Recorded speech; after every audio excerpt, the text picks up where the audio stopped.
बिस्मिल्लाहिर्रहमानिर्रहीम सल्लल्लाहु अला हबीबिही मुहम्मद व आलिही व साहबिही वसल्लम। अस्सलामु अलैकुम। आपको दुरूद शरीफ पढ़ने का आज मैं बहुत ही खूबसूरत तरीका बता रही हूँ।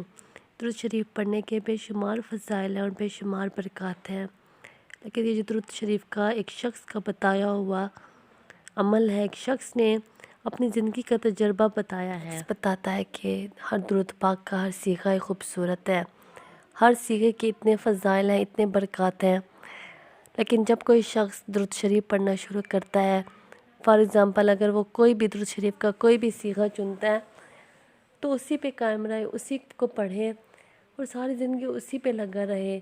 ऐसा ना हो कि आज एक दुरूद शरीफ पढ़ा, दुरूद शरीफ का आज एक सीगा पढ़ा, कल दूसरा पढ़ा, कल दूसरा पढ़ा, परसों दूसरा। जब किसी से सुनते हैं तो उसी वाला दुरूद शरीफ शुरू कर देते हैं।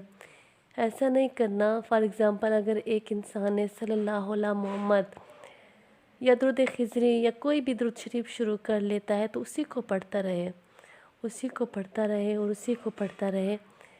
जब एक इंसान एक ही दुरूद शरीफ पर एक ही सीगे पर लगा रहता है तो उस इंसान को जितने फ़ज़ाइल और बरक़ात मिलेंगे ना, उस इंसान की सोच से भी बाहर होंगे। बस आपने यही अमल करना है। और वो शख्स बताता है कि मैं जब भी दुरूद शरीफ पढ़ता हूँ सल्लल्लाहु अला मोहम्मद, 30-35 सालों का तजर्बा, मैं इसी दुरूद पाक को पढ़ रहा हूँ।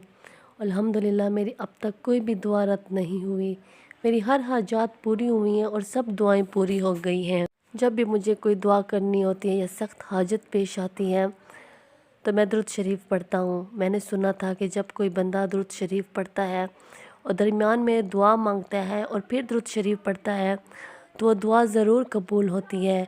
तो इसी तरह मैं जब भी दुरूद शरीफ पढ़ता था तो जब कहता था कि सल्लल्लाहु अला मोहम्मद, दरमियान में दुआ, फिर कहता था सल्लल्लाहु अला मोहम्मद, दरमियान में दुआ, फिर कहता था सल्लल्लाहु अला मोहम्मद। एक दफ़ा मेरे बेटे की तबीयत ख़राब थी और मैं काफ़ी परेशान था, तो मैं इसी तरह दुरूद पाक पढ़ता था, सल्लल्लाहु अला मोहम्मद, या अल्लाह मेरे बेटे को सेहतियाबी अता फ़रमा।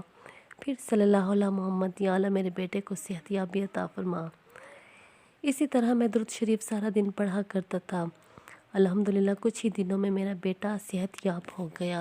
दुरूद शरीफ पढ़ने की वजह से, दुरूद पाक के पढ़ने की वजह से आप भी कसरत के साथ, मोहब्बत के साथ और यकीन के साथ दुरूद शरीफ पढ़िए।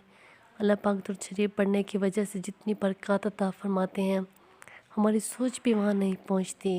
यकीन से पढ़ेंगे दुरूद शरीफ, आप जिस तरीके से भी दुरूद शरीफ पढ़ेंगे, चाहे वो आज़माने के लिए पढ़े हों या ऐसे ही चलते फिरते पढ़े हों, आपका वैसे ही दुरूद पाक हज़रत मोहम्मद सल्लल्लाहु अलैहि वसल्लम की बरगाह में पहुँचेगा। जितने यकीन कामिल से, जितनी खूबसूरती से, जितनी मोहब्बत के साथ पढ़ेंगे, उसी तरीके से आपका दुरूद शरीफ हज़रत मोहम्मद सल्लल्लाहु अलैहि वसल्लम की बरगाह में पहुँचेगा।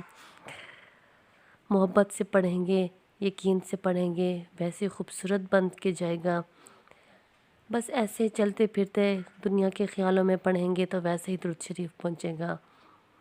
मेहनत भी करते हो, कोशिश भी करते हो तो अपनी सोच को भी उस वर्ड्स पे रखो, थोड़ी सी मेहनत और कर लो, सुकून से पढ़ो, मोहब्बत से पढ़ो, ताकि आपका दुरूद पाक भी बड़ा खूबसूरत तोहफ़ा बन के हज़रत मोहम्मद सल्लल्लाहु अलैहि वसल्लम की बरगाह में जाए। इंशाअल्लाह अल्लाह पाक हम सब मुसलमानों को दुरूद पाक पढ़ने की तौफ़ीक दे और हम बड़ी मोहब्बत के साथ और यकीन के साथ दुरूद शरीफ पढ़ें।